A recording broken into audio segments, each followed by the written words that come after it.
Hi, this is Paul. Got some interesting feedback on today's video, which will be yesterday's video when I release this video tomorrow, from Rudy. Rudy, during the question and answer, would often make the put the timestamp on the questions for me, and then I'd post that after the feedback. So Rudy said this: Manosphere part is not correct.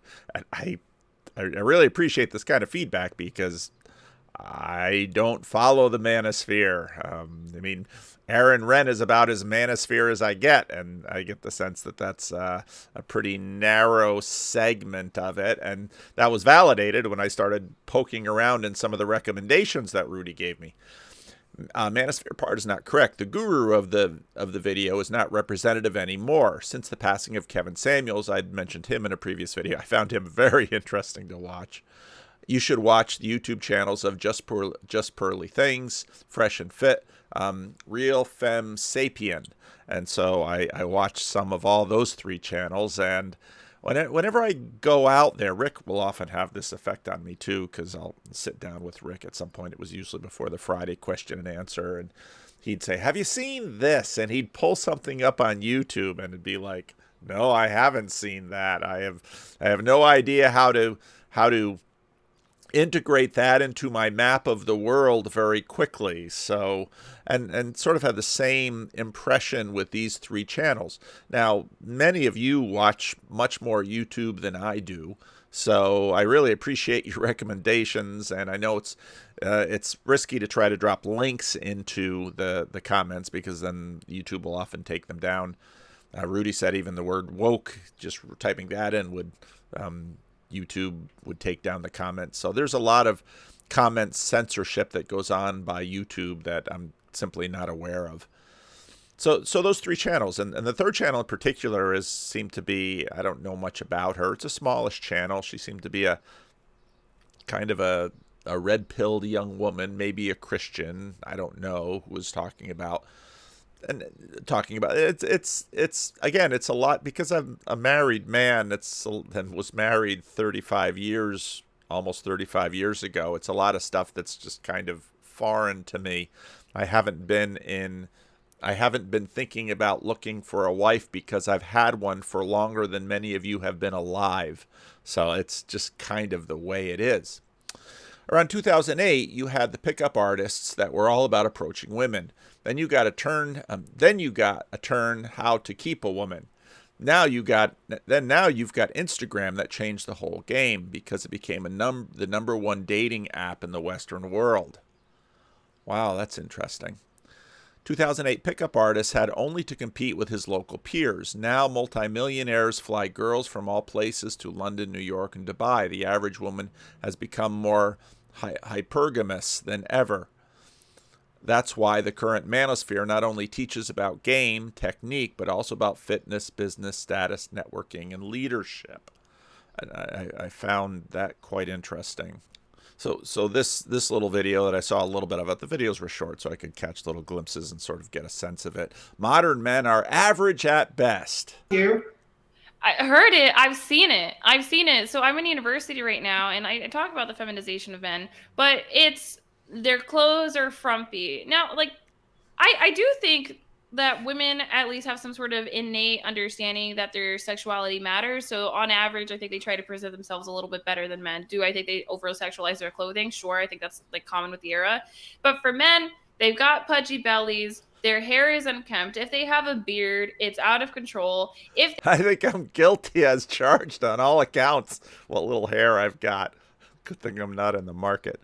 they have facial hair, sometimes it's not even complementary to the frame of their face. They have long hair that is like fried to bits. It's the driest hair ever. If you're gonna have long hair, don't get me wrong, shout out to Rolo Tomasi, your hair looks great.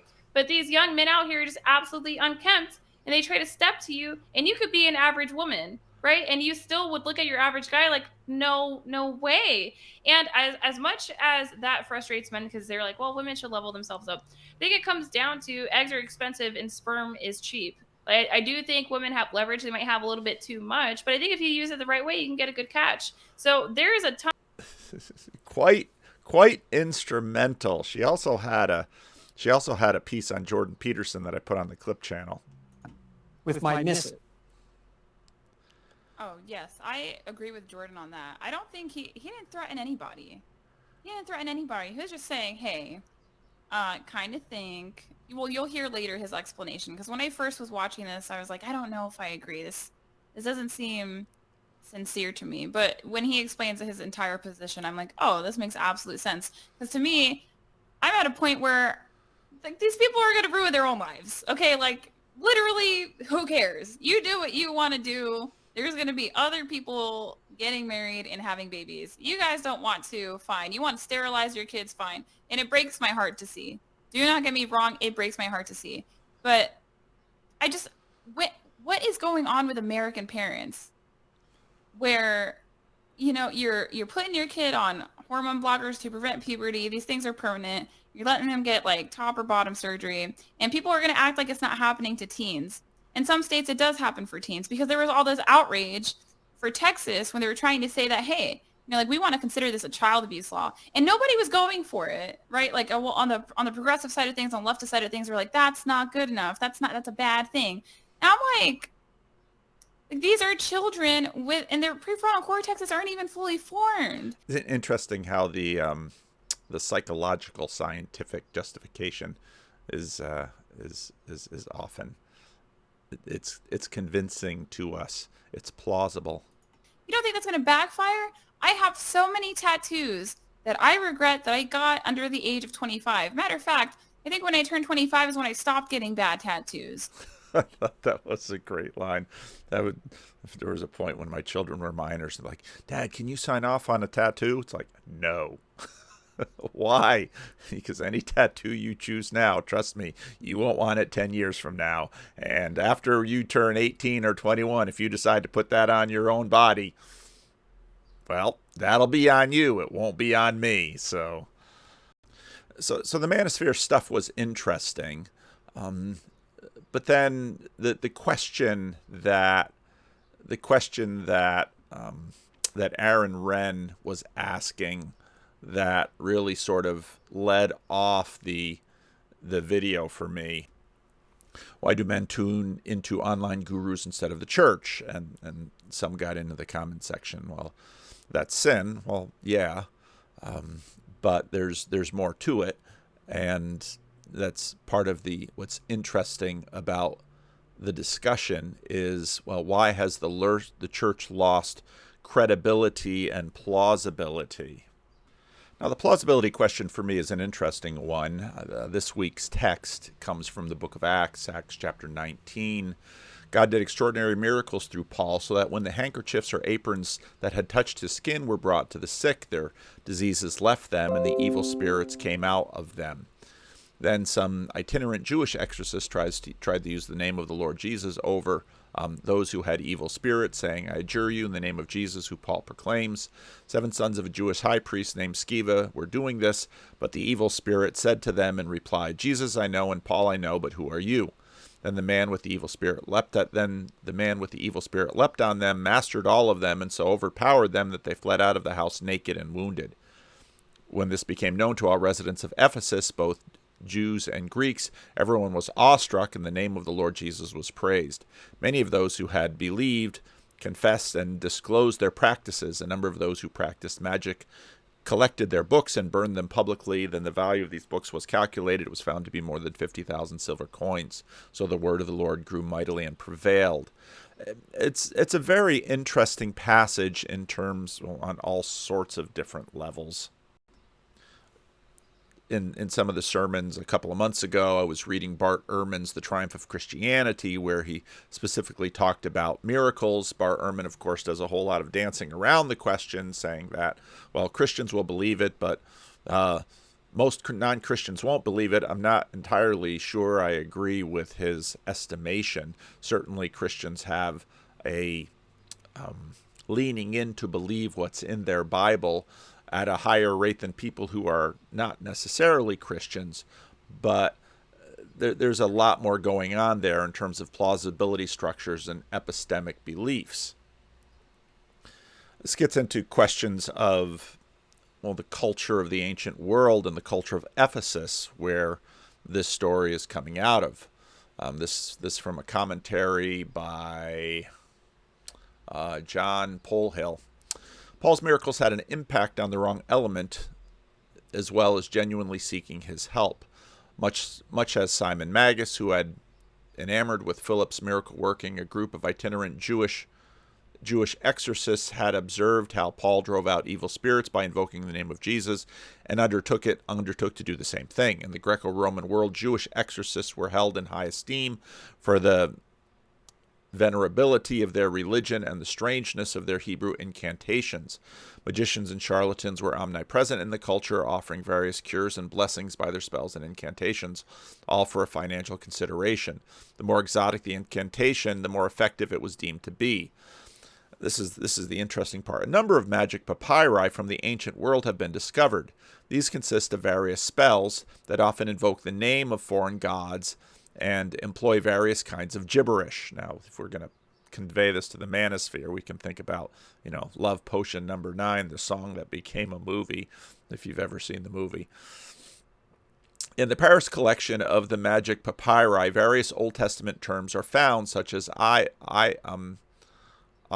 for Yahweh, Abraham, and Sabaoth, terms which sound exotic to Greeks and Romans.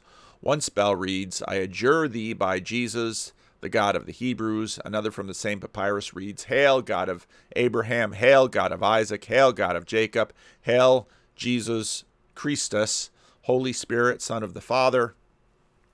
Check the footnote there. Cited in the Beginnings of Christianity, Part 1, Acts of the Apostles.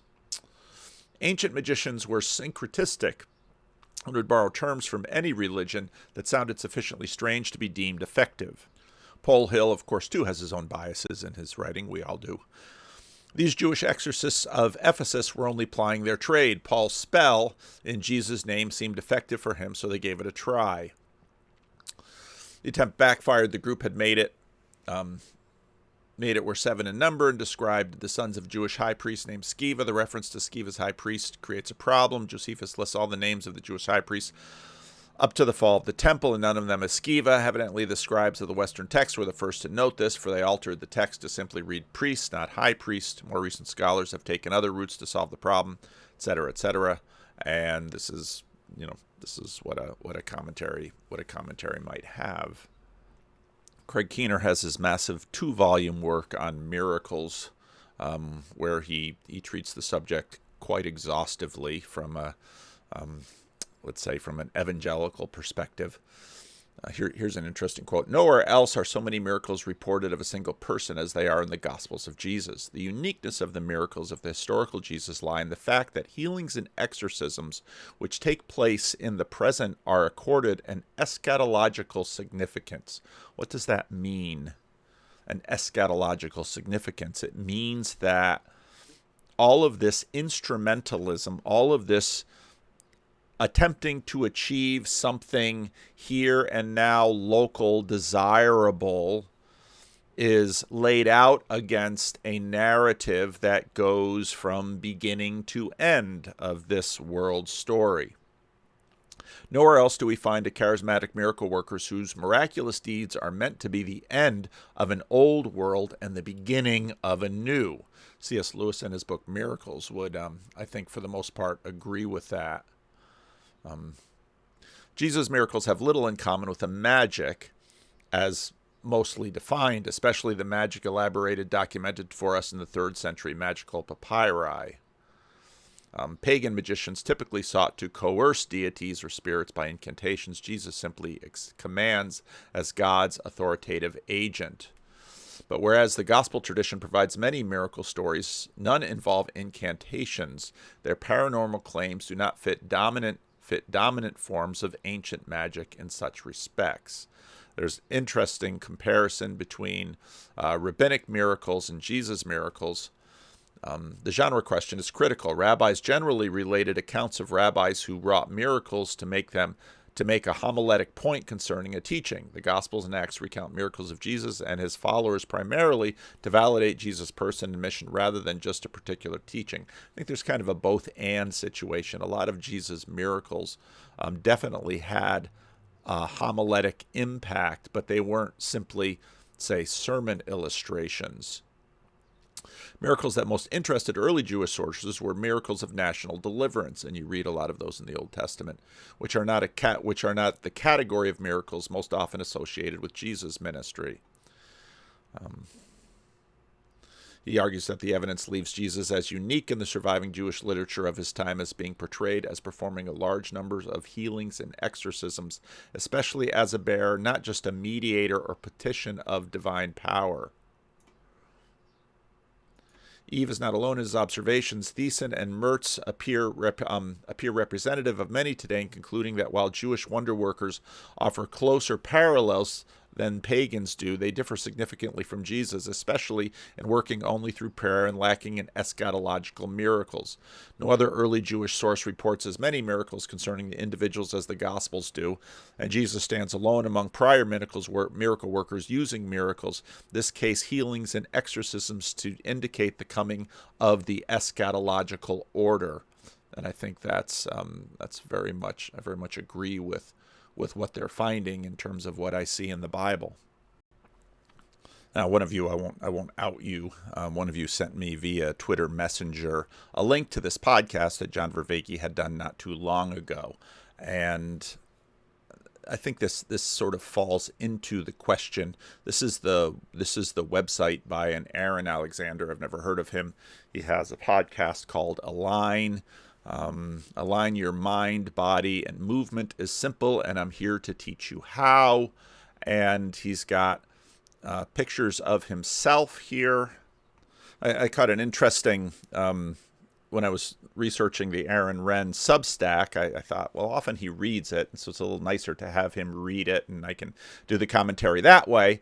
And a little bit of it was in a recent video that he did of why I don't use the hero's journey, which I thought was kind of a point. And he basically says, I don't like using myself. Men's online, I'll just read the things. Men's online gurus typically use a version of the hero's journey or rags to riches to sell you their product. And sometimes in some ways the product is them. And perhaps even for a personal YouTube channel here, the product is me, as if any of you would like to be me. They tell you how they hit rock bottom. Now, this is also very evangelical. Then transform themselves. They create the amazing life that they have today. You too can have that life if you follow the same script. This is a powerful narrative structure and completely legitimate to use in the marketplace, in marketing. Yet it has always left me cold. My personal life does follow something of that storyline, but it is not my efforts or plan, but rather random events, or if you prefer, God's sovereign control, that seems more dominant in terms of determining the outcome.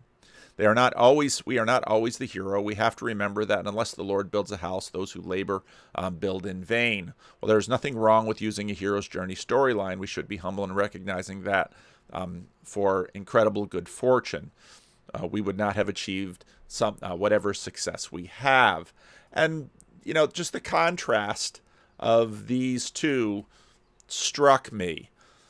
And there's, in terms of the manosphere, but not only the manosphere, where we're looking at men who are trying to find wives and set up a life, or women who are trying to find men and set up a life. But obviously, that's unless you want to date for 10 years, the goal of that is something beyond it. In that way, it's sort of eschatological. I mean, eschatological has a lot of telos, has a lot of an outcome, a goal. It's going someplace, and you want to get there. Now, this picture, so you've got this guy, obviously his body fat is very, very low, and his body is very well developed, and the assumption, of course, is that his mind, the Align community is now live. Join the Align community. Revised version of Align Method book is now available in 22 brand new exercises. So a modern movement guide for stronger body, sharper mind, stress-proof life. Now we have the sort of legitimating authorities out there. Men's Health, Forbes, Entrepreneur, Mind, Body, Green, Pop Sugar, Women's Health, Los Angeles, and again another picture of himself. I mean, there's a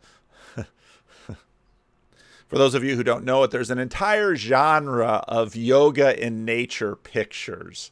I mean, there's just seemingly no end to it. In fact, that one YouTuber who kind of does comedy, kind of mocking this, gets, kind of has fun with that. He has I think it's JP, has a hilarious video about taking pictures of himself, and he's sort of looking at this genre, and this genre says, well, hey, I'm Aaron, you can be like me. I believe there are direct correlations between our physical health and our psychological well-being. I certainly agree with that. If we want to change the quality of our lives, we first need to change the way we move through our lives. I think there's a lot of truth to that. And I'm not, I think all of that is true. But it's all sort of, again, connected to technique that we employ. How do we do that? Align your mind, body, movement. Fundamentals are simple. I'm here to teach you. And the book, the program, the band. There's a podcast, and these are episodes in the podcast. And some of you will, Wim Hof, of course, is very popular. He was, what podcast was I listening to? And people were saying, oh yeah, Wim Hof. Everybody wants to be Wim Hof, and he was on with Jordan Peterson. It's about freezing. That's why we live inside. Aubrey Marcus, I'd mentioned him before in previous things. A few more episodes. Struggle to Meditate, 15-minute guide. So there's a ton of this going on, and even the pictures. And go to church websites. You'll find sort of the Christian equivalent to all of this kinds of things. You've got the dude with his bros in the gym or the boxing, and you've got the dude, and then you've got his close friendship with his bro, and then they're probably with his wife or his girlfriend or his partner or some such thing, and they're well, she's good looking too, and that's the life you want, and well, there it is. So one of you sent me the podcast, and when you send me a recommendation, it's really smart to send me a timestamp of the part you're particularly thinking about, because I wouldn't have probably time or interest to listen to the whole 1 hour and 10 minutes, but this part is the same, and a lot of the Vervaeke stuff, those of you who follow John will recognize, but then got into this other section. I thought it was interesting. Book that I'm not remembering the name.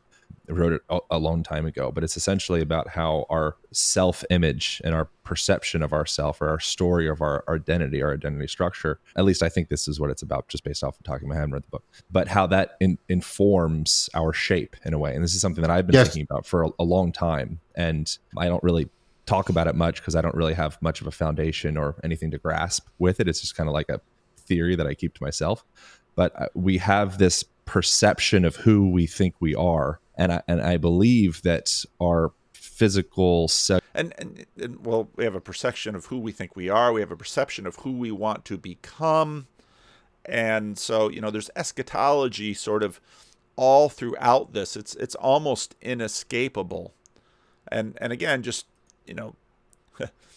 if I take my shirt off and wear some small shorts, and even if I can manage to get myself in a pose that looks something like that, trust me, not a lot of you would want to see a picture of it. Okay, it's just telling you the truth. Cellular structural expression, at least in part, if not in large part, is a physical, visual expression of that internal belief or internal self-image. And I think that it's possible to start to come in and start to reassess and change and reshape and massage that internal identity structure, and then change our physical experience. And this would be specific to, like, I want to be less fat, or I want to be more fit, or I want to be smarter. Yes. I want to be more well expressed. I want to be more sexy. I want to be any of those things. We're fitting in this story or idea of who we think we are. And then there's the deeper inherent self, which Moshe Feldenkrais, who's like a body guy, who would call that like your inherent self is like this is an immutable part of yourself. It's like is it the secret? I don't want to put something on him because I don't really know exactly what he's talking about. But again, it's sort of like, at least perhaps, the secret sacred self, that there's somehow an idealized me that I couldn't probably articulate very well beyond contrasts. Like, I want to be more fit. I want to have less body fat, unless I'm perhaps starving on a desert island or going on Survivor. And then I want a lot of food. I want a lot of fat so my body can feed off it, or if I'm going on alone. I want to have better hair. I want to be smarter, and it's all these. But to say, okay, well, how much definition is there in that? We have a sense of, again, there's a lot of dead reckoning in that. And this gets back again to Chesterton's comment about how difficult it is to actually describe the good. So much of our contrasting, so much of our movement is moving away from something that we've noticed or seen or been.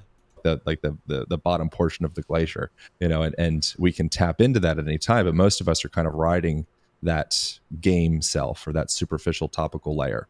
I'm an American, I'm a guy, I'm a Democrat or Republican, or whatever story you have yourself. But you can hack in deeper and start to create meaningful change, which then comes out, and where the rubber hits the road, I think we can literally change the shape of our bodies and change the shape of our minds if we're able to tap into that part. It's interesting if we're able to tap into that part.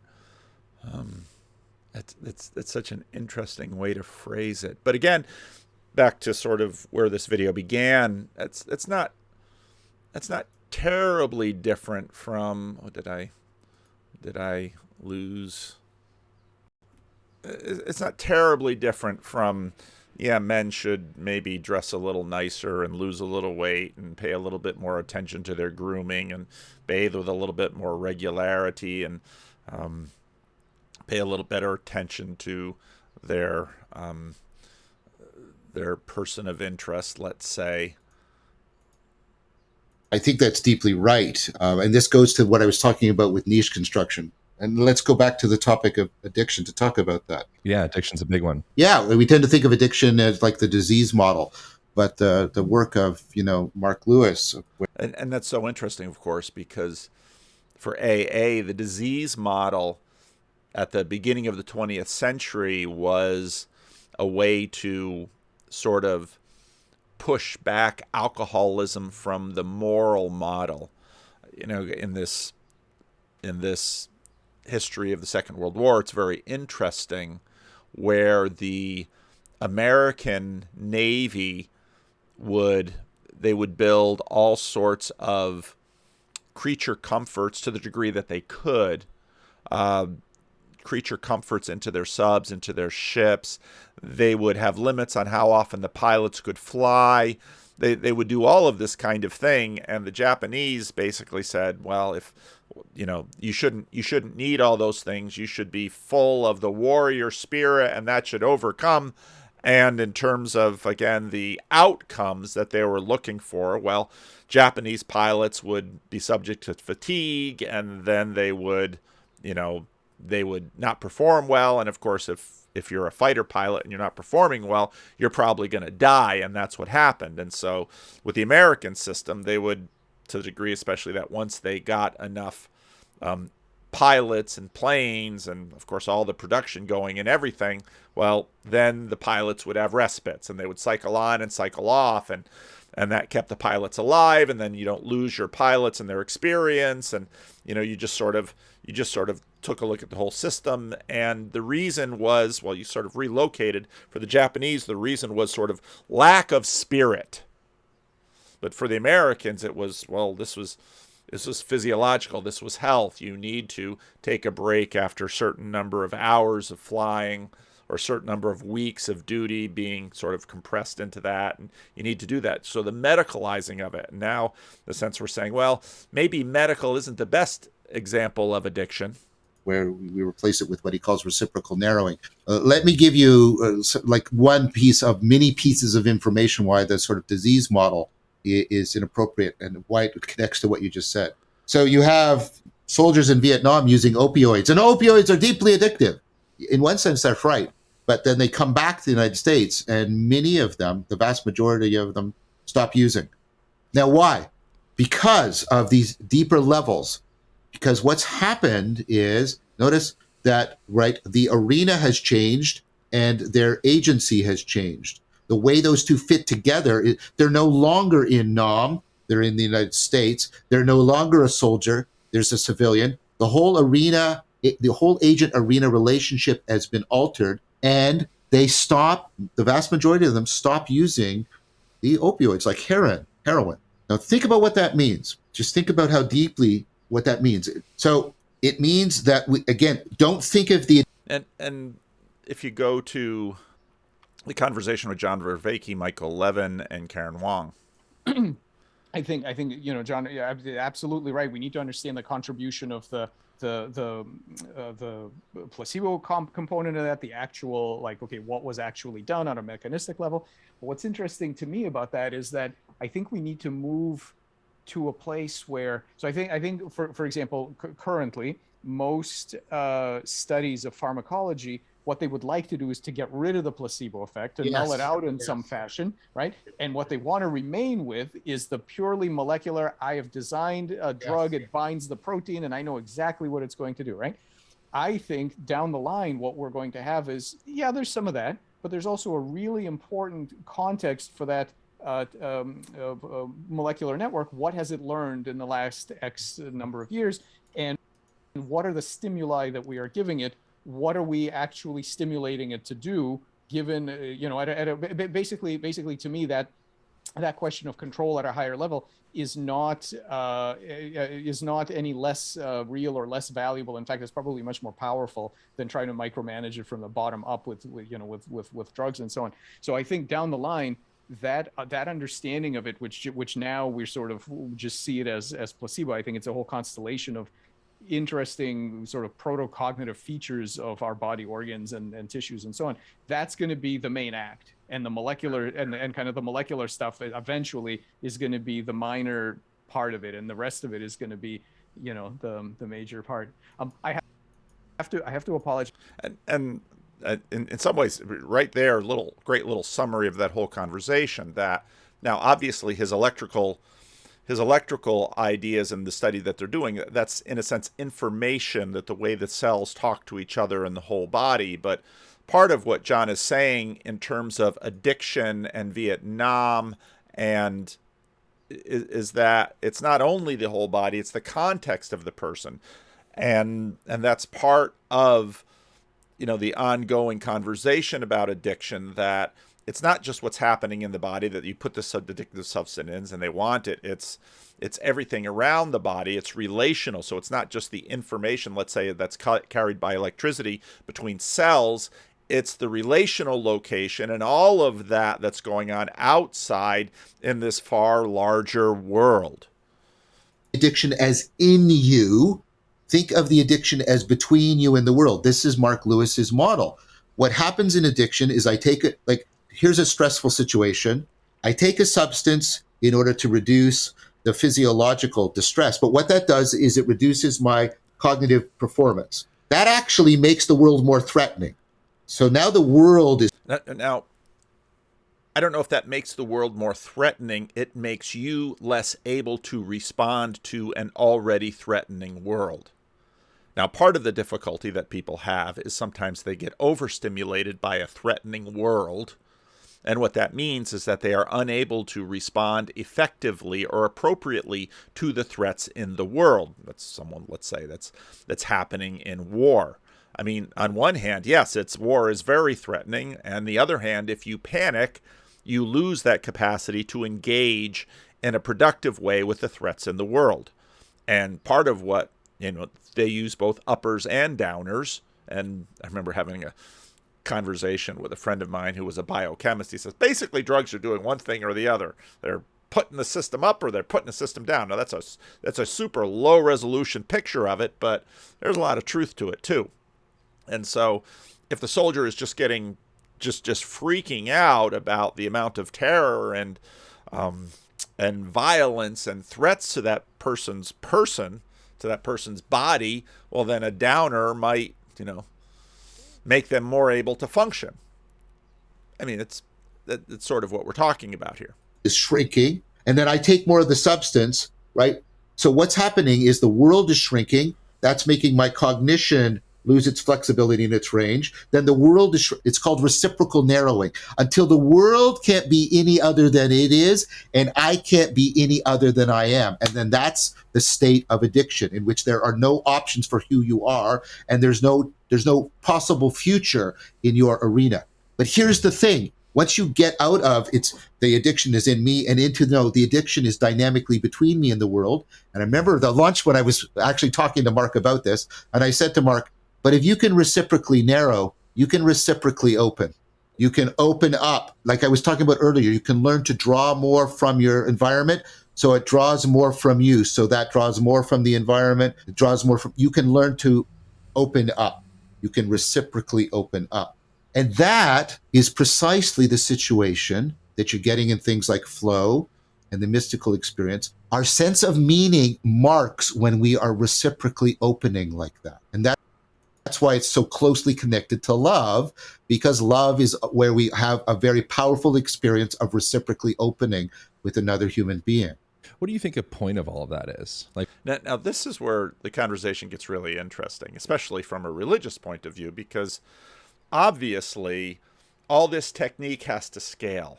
And when we look at how Jesus' miracles differed, they were eschatological. It wasn't just, getting out of this little corner I am in my life, or getting a new opportunity, either removing an obstacle or getting an opportunity. That's where magic or the source looking for power, let's say in the ancient world, you can go into all of what I talk about there in terms of the metadivine realm and negotiating with higher beings and higher powers and gods and spirits and all of those things.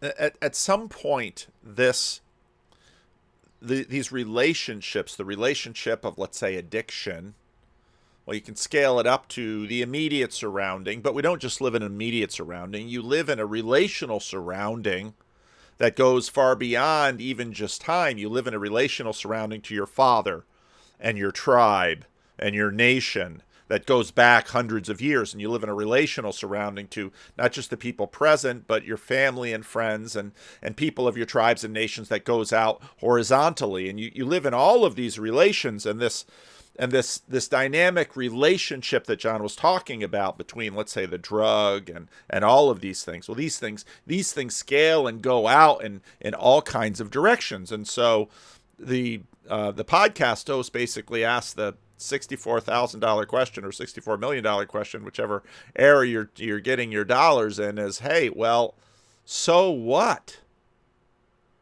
That's a really important question, because the question is essentially, how far out does this scaling go?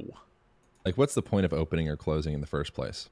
Well, it depends what you mean. What's the point to us? Or, yeah, where are we going? It's like there's some place that we as a species and as individuals should go, or would be ideal to go. I know this is kind of like a circular, probably going to go nowhere with this question, but I just wonder. It's like that's where my mind goes. It's like, oh, great, we're going to. Of course, this is where your mind goes, because God has placed eternity in our hearts. It's exactly what that passage talks about. This is eternity in our hearts. At some point, we go to the end of the scale.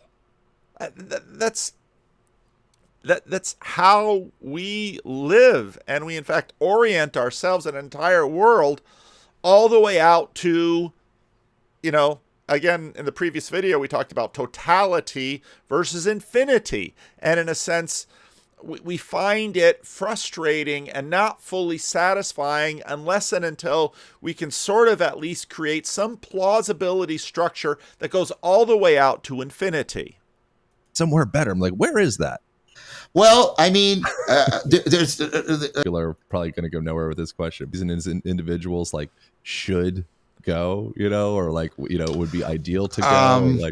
I know this is kind of like a circular, probably going to go nowhere with this question, but I just wonder. It's like that's where my mind goes. It's like, oh, great, we're going to somewhere better. I'm like, where is that? Well, I mean, there's two things that I'd want to pull apart. And some people, so I've been up until now, I've been talking about what scientists, like psychologists and cognitive scientists, neuroscientists, philosophers call meaning in life. This sense of connectedness that whenever people are given a choice, do you want this sense of connectedness or not have it? They'll reliably say, I want the connectedness. I want to be, deeply connected to myself, to other people, and to the world. I want to be connected to things that have a meaning other than just how they're relevant to my personal preferences. This is why people have children, etc. So when I'm talking that, I feel confident talking about. When you're talking about this other thing, the meaning of life, like if there's some plan for you, I'm at best agnostic. I don't see plans in the way the natural world unfolds. Evolution is non-teleological. Physics is non-teleological. So I suspect, and I suppose this will piss off some of the religious people who might be listening, I suspect that I'm not pissed. there isn't. These are the waters I swim in. This is the game I'm playing. I mean, pastors, in a sense, scale all the way to the individual and all the way out to the infinity. This is what makes my job fun. Now, do I get things wrong? Of course. I'm a Calvinist. That means I get lots of stuff wrong. And by profession, I'm just a little human being, but the conversation that stretches all the way out, yeah, that's the fun one. A telos in the universe. Now, maybe this will give more comfort to religious people. Nevertheless, one of the things that I think like I said before, I don't think wisdom is optional for us. And I think we are all individually and collectively obligated to try and become as wise as we can. Where wise doesn't mean saying obscure, profound things like in a French accent while smoking a cigarette or whatever. Wise means what we've been talking about. It means this comprehensive capacity to overcome foolishness, to enhance flow, to reliably engender connectedness between us and the world, between us and other people. And then if you say, well, why should we do that? I don't have any answer to you other than, right, that's just what we most deeply love. And where is that all going? I don't think it's going anywhere else than doing the following. Taking a biological primate and reliably through agapic love and through good presentation of ecologies of practice that cultivate wisdom, and turning that primate into a person in a community of persons. And then if you ask me, why should we do that? I simply say to you, if I had to choose between a universe that had persons in it and one that doesn't, I think that one that has persons in it is a better universe. And if you ask me why, I can't give you any answer to that. And I'd wonder about anybody who had an answer for that. Yeah. Well, yeah, I mean, I guess it's probably the only way that the universe can exist. That's not a little, it's not probably the only way that the universe can exist. That's not a throwaway comment. But to me, all the fun is in, not all the fun, because he's right. It's got to scale all the way down, but it's also got to scale all the way up. And it does have to reach to the infinite if we're satisfied. That's, again, Ecclesiastes 3. He's placed eternity in our hearts, and we're not, and it's Augustine. We're not satisfied until this eternity depth hole. Well, what do you mean an eternity depth hole? Well, that's it. Until that's full, until that's satisfied, nothing can satisfy one who would not be satisfied with God. We are restless until we find our rest in thee, Augustine again. At least in our individual experience, because we need to have the projector to create it, or to be able to project the image in the first place. I wonder if your sense of, like, something that I've heard is kind of like a lot of adults, you can't teach an old dog new tricks kind of thing, and I wonder if perhaps we culturally, and I end up bullying Western culture a lot, but I guess just people in general, but industrialized culture, Western culture, like you and me, I wonder if maybe we've bypassed certain developmental steps in childhood, such totally. as like rite of passage. Yeah. And so anyway, I found that extremely interesting. Now, for the last couple of days, I've been reading Richard Beck. Now, I was reading Richard Beck back when I started blogging. If you go back over my blog I started the current iteration of my WordPress blog in 2007. You'll find a lot of Richard Beck back then. He's an interesting writer. He teaches at Abilene Christian in Texas. I think that's where he's at. Anyway, he's been writing stuff lately that seem very much in line with this little corner of the internet.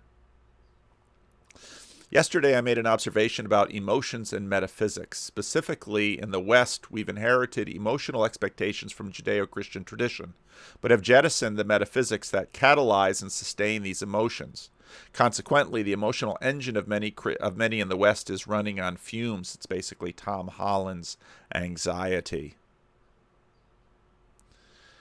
Without the metaphysical scaffolding, we're emotionally out of gas.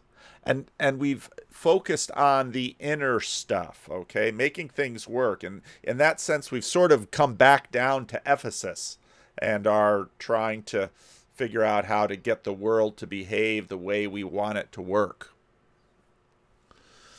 The emotion I mentioned yesterday was hope. Stripped of Christian eschatological imagination, hope in the post-Christian West is just a feeling, a subjective state of optimism. This is weak tea in the face of troubling news reports, but feelings are all that are left behind once the Christian eschatological imagination has been stripped from a metaphysics of hope. Without metaphysical support, maintaining feelings of optimism as no more than a warm emotional glow is increasingly exhausting. The suggestion, "Don't worry, be happy," isn't emotionally sustainable. We're also observing a related exhaustion in relation to what we called empathy fatigue or compassion fatigue.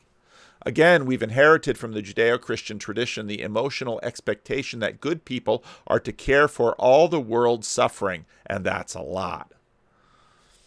We're to love everyone and care for everyone. This universal vision of compassion is the direct inheritance of the Judeo-Christian tradition. Good people care about all things all the time. And of course, you'll find this in New Atheists. You'll find this has completely triumphed and become, like COVID perhaps almost is already, it's completely become endemic, so that you no longer notice any COVID anymore. Now you just have a cold. You no longer notice the Christian moral. You just say that's morality. And yet, as with the hope, without a metaphysical support from the Judeo-Christian faith, universal compassion is an exhausting prospect. We see evidence for this everywhere, as post-Christian people cannot handle their social media feeds without massive amounts of compassion fatigue draining them into despair, hopelessness, rage, and panic attack. Just like we lack the metaphysics to support hope, we lack the metaphysics to support universal compassion. In fact, I'd argue that hope is precisely the metaphysical commitment that sustains engaged compassion. And so, in a sense, we have all of these non-chemical drugs that we use to focus our attention onto a little story or onto Netflix or onto this or that to sort of, limit the world and bring it down into a manageable thing and then live in this little box because infinity is too much for us to manage. The modern world is facing an unsustainable emotional predicament. As the children of Christianity, we believe we should be hopeful and compassionate, and yet as post-Christian moderns who have rejected Christian metaphysics, we find the emotions of such hope and compassion unsustainable and exhausting. And then he had another one today, which I look forward to see where he's going with this, because it's right up my alley in terms of the age of decay. The more I explore how early church fathers thought about things like the incarnation and resurrection, along with how those relate to our salvation, the more I'm struck by the metaphysical disjoint between them then and now. Consider the relationship between material and spiritual worlds. According to the church fathers, if you compare something like spirit to flesh, it's a no-brainer that spirit is more real than flesh. The material world is fleeting, evanescent, transient, corruptible, and insubstantial. Simply, the material world is ghost-like. That's a very ironic way to phrase it. The spiritual world, by contrast, is permanent, substantial, and incorruptible. A nice literary imagining and the contrast comes from C.S. Lewis's Great Divorce, where he portrays heaven as more real than earth, so real that the grass of heaven hurts the feet of the barely substantial visitors from hell. For us moderns, we see the situation as the exact opposite. For us, we view material, physical reality as hard and substantial, something you can knock on. The spiritual world, by contrast, is spectral, misty, shadowy, and ghostly. My reference to ghosts helps illustrate the contrast. For the Church Father, spirit was real and material reality was ghostly. For us, the material reality is real and spiritual reality is ghostly. My point here is that because we moderns have the exact opposite ontological imagination when compared to the early church, we can't understand how they thought about things like salvation. What is more real, spirit or physical matter? If you say physical matter, you're not going to understand the Bible or the Church Fathers. Now, again, I think I don't want to push this too far because I think actually reality is right there in the middle of the upper and lower registers. And there's way more nuance than just, generally speaking, what Richard Beck is saying in a low resolution way is accurate, but the way we navigate is always much more going back and forth between the registers. And in the book that I'm reading, The Conquering Tide in the Pacific Islands, that is true of the situation in Japan. Japan had been well, the press had been quite heavily censored. Chapter 13. Admiral Many ordinary Japanese began to suspect that they had been misled, and that the tide of war had turned against their forces in the Pacific. The pattern of official news releases defied logic and common sense. Imperial announcements referred confusingly to glorious victories and strategic withdrawals. New defense lines, always closer to the homeland, must be held at all costs. Military experts, writing in the newspapers or speaking on the radio, soberly explained that Japan's grand strategy was to draw the enemy in, to allow him to come closer to the homeland, where at last he could be crushed with one blow. Courageous Japanese troops defended advanced positions to the last man, perishing all together like gyokusai, smashed jewels. Whenever a new position was captured by the enemy, it was confidently explained that defeat had been expected and preparations had been laid in place for it. Official reporting about the war situation, wrote a Japanese-American woman who spent the war years in Japan, involved such obvious contradictions that even the more simple-minded listeners became doubtful. Everyone who could think at all realized that the country was in a more and more desperate state, its back to the wall. When it became impossible to hide the truth longer, the broadcasters would announce a battle or an island lost, and each time they did so, the program was ended with music. It was always the same, the sad, sweet strains of Umi Yukaba, a well-loved old song. All over the nation, people would bow their heads while someone quietly turned off the radio. The conviction of ultimate defeat had become widespread, but everyone was careful not to speak his opinion. Each carried on silently, lest his doubts prevent another from doing his best. But they wondered and worried. Aiko Takahashi, a young woman living in Tokyo, mused in her diary, "What exactly is happening? It's like picking colors in the dark, and for better or worse, there is no criticism of the government." Again, this is very interesting. It's like picking colors in the dark. What exactly is happening? But can't say it publicly, has to say it privately. It simply makes us uneasy. The regime generally permitted accurate reporting of the progress of the war in Europe, and it was evident that Japan's Axis partners were not faring well against the Allies. The surrender of 250,000 German troops at Stalingrad was reported in Tokyo the same week that the Japanese people learned that their army had abandoned Guadalcanal. The straightforward accounts from Europe were contrasted with the vague, shifting, and often contradictory narrative about the war in the Pacific. In September 1943, came news that the Italian government of General Pietro Badoglio had capitulated to the Allies. Since the previous July, when the dictator Benito Mussolini had been deposed and arrested, press reports had assured the Japanese people that the new government would carry on fighting for the Axis. Now, Allied forces were pouring into southern Italy, and the German army was in retreat. At a newsstand in downtown Tokyo, observed the diarist Kiyoshi Kurosawa, people are standing in long, long lines, and they are eager to buy newspapers. It appears they received a considerable shock. Japanese military authorities took to the airwaves and editorial pages and confidently asserted that the fall of Italy was a piece of good fortune, for the Third Reich had finally thrown off the burden called Italy, and an indestructible resistance would now be possible. Kurosawa lamented the stupidity and short-sightedness of official propaganda. The state-controlled news media was playing fast and loose with whatever remained of its authority and credibility. It appears that the Japanese newspapers do not even have the common sense and logic of elementary school students.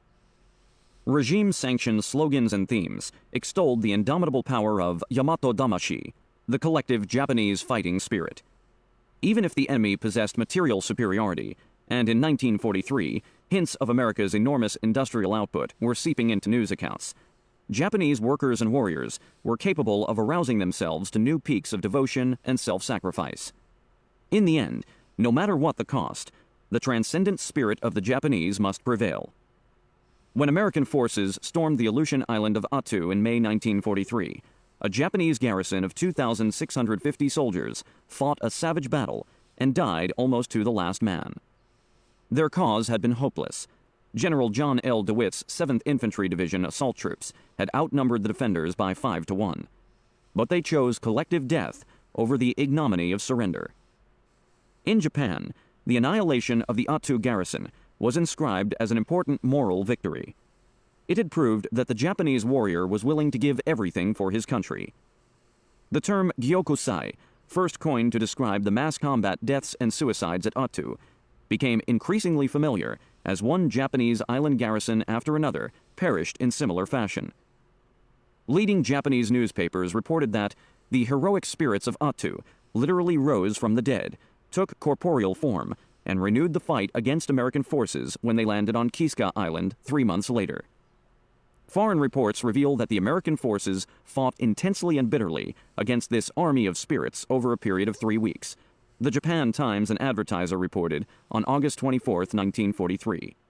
In the South Pacific sector, too, spirits of the Japanese troops have tangled with the enemy, causing many of them mental derangements and others to kill themselves as a result of nervous breakdown and morbid fear. By contrast, noted the Japanese commentators, the individualistic and luxury-loving Americans could never hope to emulate Japan's feverish devotion to victory in the Pacific. They wanted only to survive and go home alive. Long before they reached Japanese shores, the Americans would tire of the war and ask for terms of peace. So it was said. The chief of the Board of Information made the case at a speech in Yokohama in May 1943. Soldiers are not tools, but spirit. They are souls. American soldiers are crudely made and overproduced.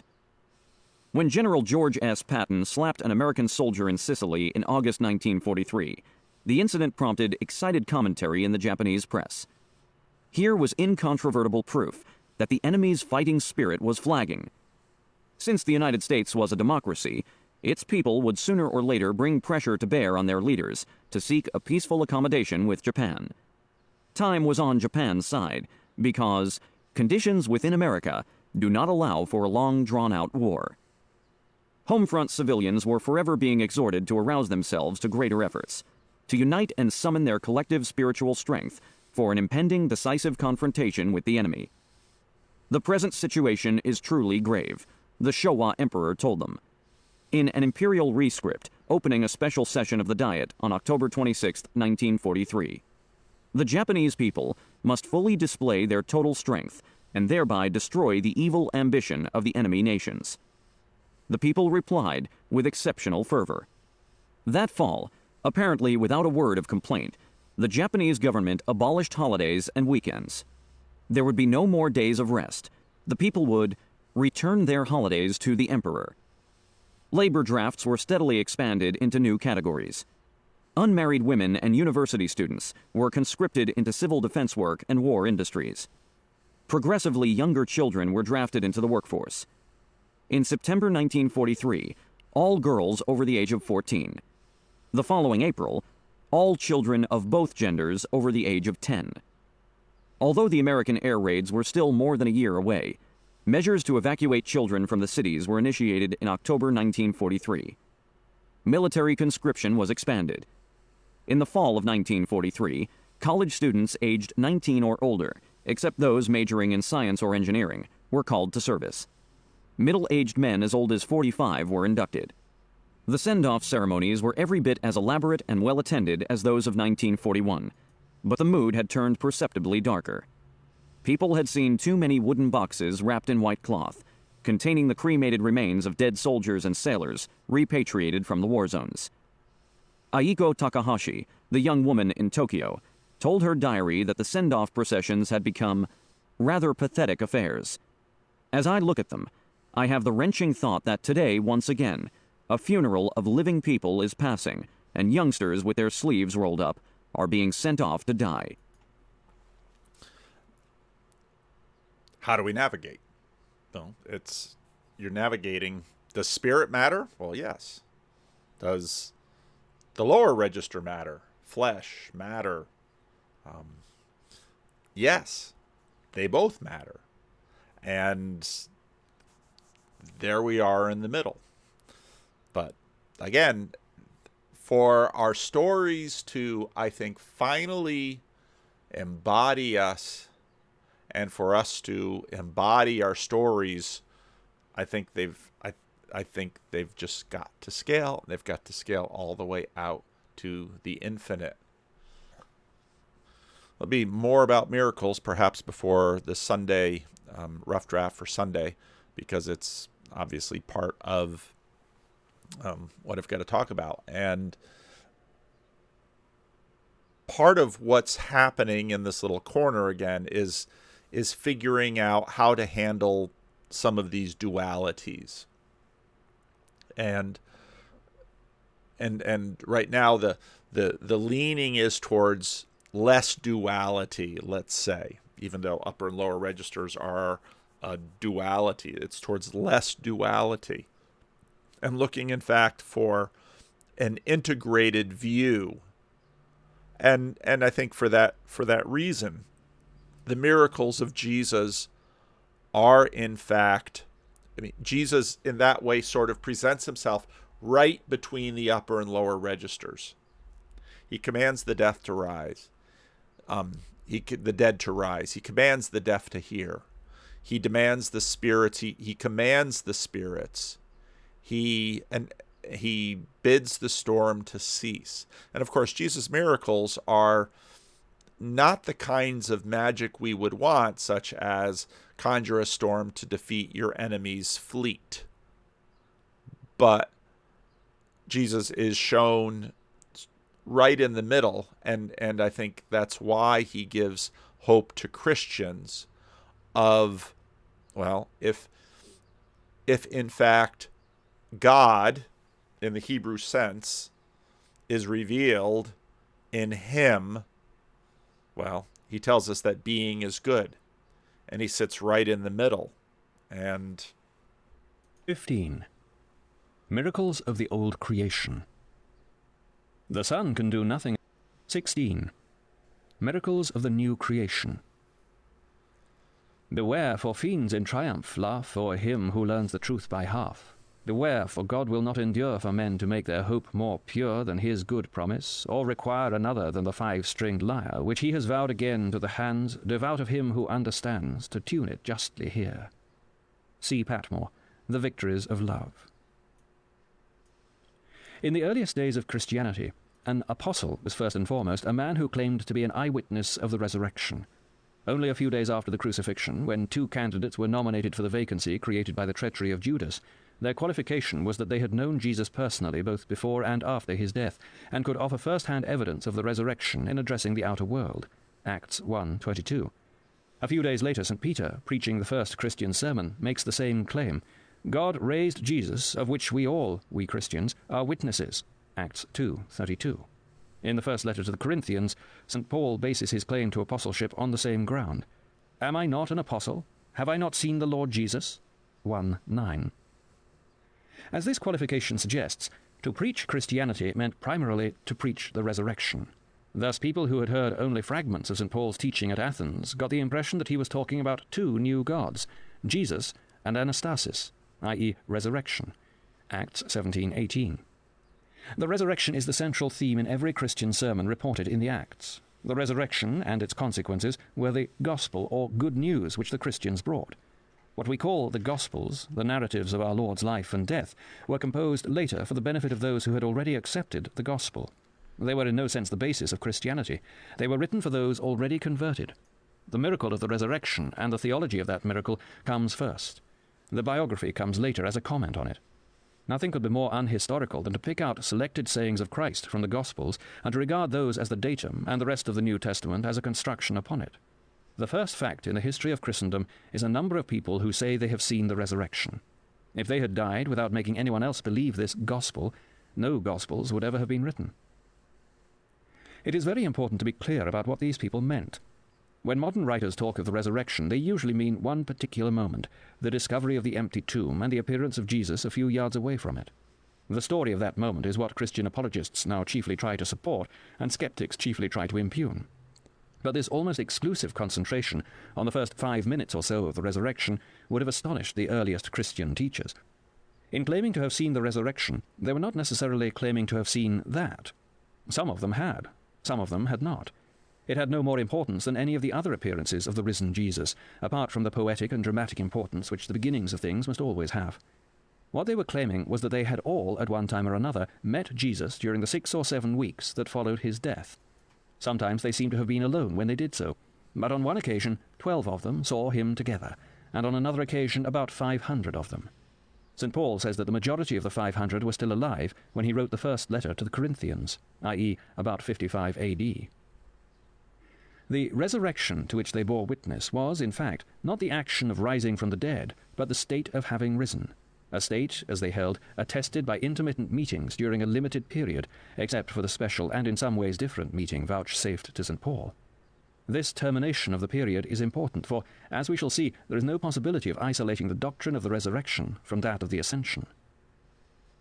The next point to notice is that the resurrection was not regarded simply or chiefly as evidence for the immortality of the soul. It is, of course, often so regarded today. I have heard a man maintain that the importance of the resurrection is that it proves survival. Such a view cannot at any point be reconciled with the language of the New Testament. On such a view, Christ would simply have done what all men do when they die. The only novelty would have been that in his case we were allowed to see it happening. But there is not in Scripture the faintest suggestion that the resurrection was new evidence for something that had, in fact, been always happening.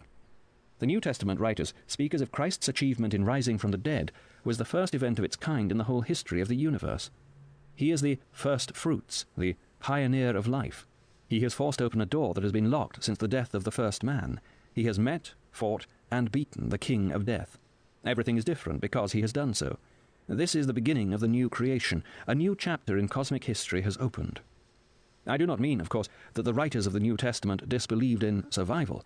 On the contrary, they believed in it so readily that Jesus, on more than one occasion, had to assure them that he was not a ghost. From the earliest times, the Jews, like many other nations, had believed that man possessed a soul, or nephesh, separable from the body, which went at death into the shadowy world called Sheol, a land of forgetfulness and imbecility where none called upon Jehovah any more, a land half unreal and melancholy, like the Hades of the Greeks or the Niflheim of the Norsemen. From it shades could return and appear to the living, as Samuel's shade had done at the command of the Witch of Endor. In much more recent times, there had arisen a more cheerful belief that the righteous passed at death to heaven. Both doctrines are doctrines of the immortality of the soul, as a Greek or modern Englishman understands it, and both are quite irrelevant to the story of the resurrection. The writers look upon this event as an absolute novelty. Quite clearly, they do not think they have been haunted by a ghost from Sheol, nor even that they have had a vision of a soul in heaven. It must be clearly understood that if the psychical researchers succeeded in proving survival and showed that the resurrection was an instance of it, they would not be supporting the Christian faith, but refuting it. If that were all that had happened, the original gospel would have been untrue. What the apostles claimed to have seen did not corroborate nor exclude, and had indeed nothing to do with either the doctrine of heaven or the doctrine of Sheol. Insofar as it corroborated anything, it corroborated a third Jewish belief, which is quite distinct from both these. This third doctrine taught that in the day of Yahweh, peace would be restored and world dominion given to Israel under a righteous king, and that when this happened, the righteous dead, or some of them, would come back to earth, not as floating wraiths, but as solid men who cast shadows in the sunlight and made a noise when they tramped the floors. Awake and sing, ye that dwell in the dust, said Isaiah, and the earth shall cast out the dead. 26:19. What the apostles thought they had seen was, if not that, at any rate a lonely first instance of that. The first movement of a great wheel beginning to turn in the direction opposite to that which all men hitherto had observed. Of all the ideas entertained by man about death, it is this one, and this one only, which the story of the resurrection tends to confirm. If the story is false, then it is this Hebrew myth of resurrection which begot it. If the story is true, then the hint and anticipation of the truth is to be found not in popular ideas about ghosts, nor in Eastern doctrines of reincarnation, nor in philosophical speculations about the immortality of the soul, but exclusively in the Hebrew prophecies of the return, the restoration, the great reversal. Immortality simply as immortality is irrelevant to the Christian claim. There are, I allow, certain respects in which the risen Christ resembles the ghost of popular tradition. Like a ghost, he appears and disappears. Locked doors are no obstacle to him. On the other hand, he himself vigorously asserts that he is corporeal, Luke 24:39-40, and eats broiled fish. It is at this point that the modern reader becomes uncomfortable. He becomes more uncomfortable still at the word, "Don't touch me, I have not yet gone up to the Father." John 20:17. For voices and apparitions we are in some measure prepared, but what is this that must not be touched? What is all this about going up to the Father? Is he not already with the Father, in the only sense that matters? What can going up be except a metaphor for that? And if so, why has he not yet gone? These discomforts arise because the story the apostles actually had to tell begins at this point to conflict with the story we expect, and are determined beforehand to read into their narrative. We expect them to tell of a risen life which is purely spiritual in the negative sense of that word. That is, we use the word spiritual to mean not what it is, but what it is not. We mean a life without space, without history, without environment, with no sensuous elements in it. We also, in our heart of hearts, tend to slur over the risen manhood of Jesus, who conceive him, after death, simply returning into deity, so that the resurrection would be no more than the reversal or undoing of the incarnation. That being so, all references to the risen body make us uneasy. They raise awkward questions. For as long as we hold the negatively spiritual view, we have not really been believing in that body at all. We have thought, whether we acknowledged it or not, that the body was not objective, that it was an appearance sent by God to assure the disciples of truths otherwise incommunicable. But what truths? If the truth is that after death there comes a negatively spiritual life, an eternity of mystical experience, what more misleading way of communicating it could possibly be found than the appearance of a human form which eats broiled fish? Again, on such a view, the body would really be a hallucination. And any theory of hallucination breaks down on the fact, and if it is invention, it is the oddest invention that ever entered the mind of man, that on 3 separate occasions this hallucination was not immediately recognized as Jesus. Luke 24:13-31, John 20:15, 21:4. Even granting that God sent a holy hallucination to teach truths already widely believed without it, and far more easily taught by other methods, and certain to be completely obscured by this, might we not at least hope that he would get the face of the hallucination right? Is he who made all faces such a bungler that he cannot even work up a recognizable likeness of the man who was himself? It is at this point that awe and trembling fall upon us as we read the records. If the story is false, it is at least a much stranger story than we expected, something for which philosophical religion, psychical research, and popular superstition have all alike failed to prepare us. If the story is true, then a wholly new mode of being has arisen in the universe. The body which lives in that new mode is like, and yet unlike, the body his friends knew before the execution. It is differently related to space and probably to time, but by no means cut off from all relation to them. It can perform the animal act of eating. It is so related to matter as we know it that it can be touched, though at first it had better not be touched. It has also a history before it which is in view from the first moment of the resurrection. It is presently going to become different or go somewhere else. That is why the story of the ascension cannot be separated from that of the resurrection.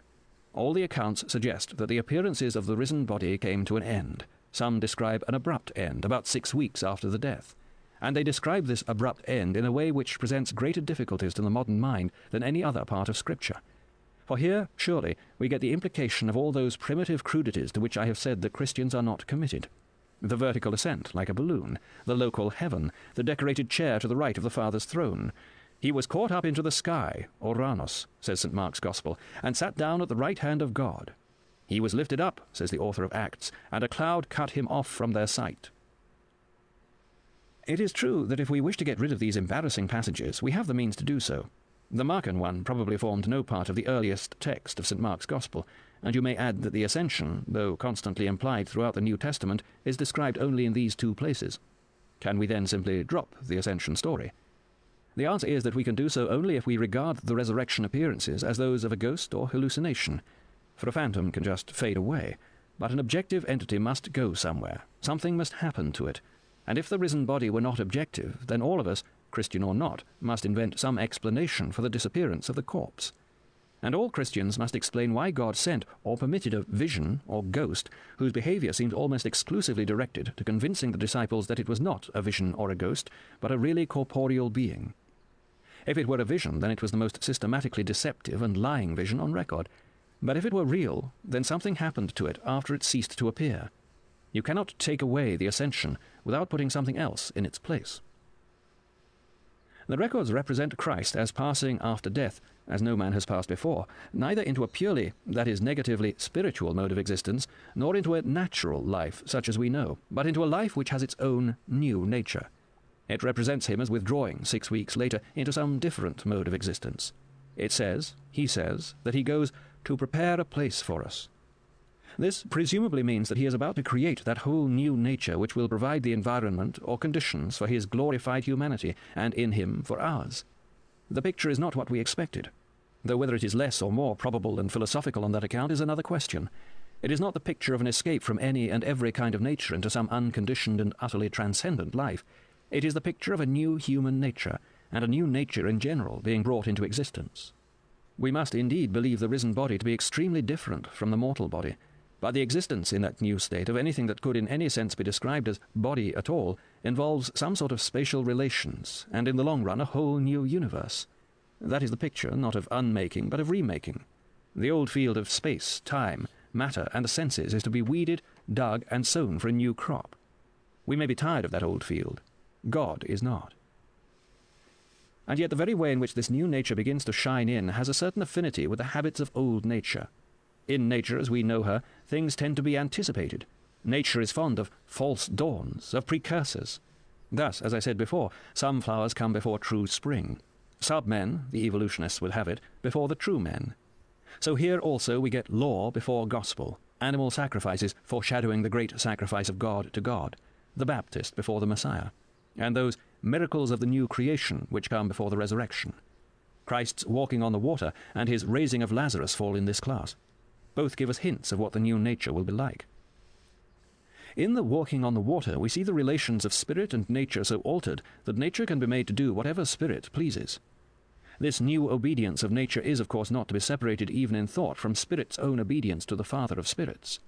Apart from that proviso, such obedience by nature, if it were possible, would result in chaos. The evil dream of magic arises from finite spirits longing to get that power without paying that price. The evil reality of lawless applied science, which is magic's son and heir, is actually reducing large tracts of nature to disorder and sterility at this very moment. I do not know how radically nature herself would need to be altered to make her thus obedient to spirits, when spirits have become wholly obedient to their source. One thing at least we must observe: if we are in fact spirits, not nature's offspring, then there must be some point, probably the brain, at which created spirit even now can produce effects on matter, not by manipulation or techniques, but simply by the wish to do so. If that is what you mean by magic, then magic is a reality manifested every time you move your hand or think a thought, and nature, as we have seen, is not destroyed, but rather perfected by her servitude. There's a little taste for you. One of my favorite books. Available now. You can get it in an audiobook. It's well read. You can finish the chapter. The chapter is well worth finishing. Oh, it's so hard not to finish the chapter. It's all so good. But let me know what you think.